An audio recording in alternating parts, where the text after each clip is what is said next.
Ola,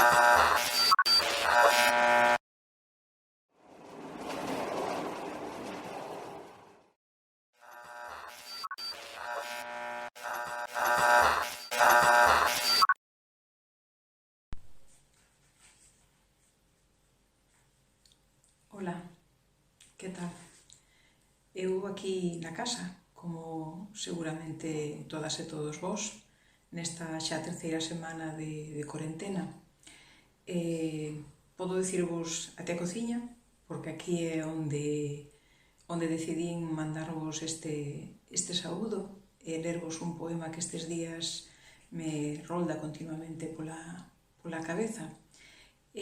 Por que aquí? Pois porque, aínda que poida parecer mentira, aquí é un espazo da casa que emprego para moitas tarefas diferentes das que podes esperar ou cabe esperar nunha cociña, como é escribir.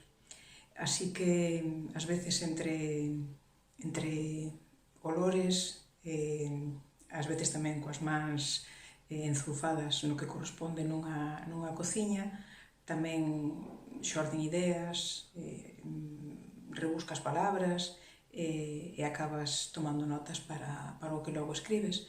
Por iso quería compartir este espazo que é tamén tan íntimo, tan persoal e tan familiar, é o cuarto onde os catro da casa estamos máis tempo xuntos, día a día, moito máis, evidentemente, neste tempo de encerramento na casa responsável. Era para mí importante compartilo convosco neste tempo en que precisamos buscar proximidade, afectos e comunicación a través da vía que sexa. Vou ler agora, xa que me brindades esta oportunidade, un poema dun autor que gusto especialmente, o que había tempo que non volvía e estes días volvo ter entre as mans, que é Antón Avilés de Taramancos, o poeta de Noia.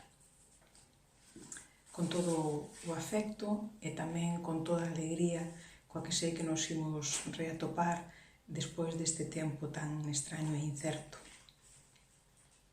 Da nova crónica do Ulises. Miña patria, eu son o teu soldado máis forte.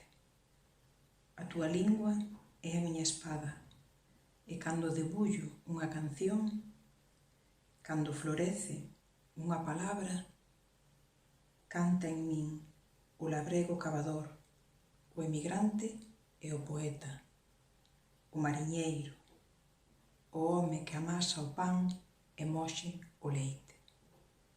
Non son un home, son un pobo e ninguén me pode domear. Unha aperta grande para vos e un bico.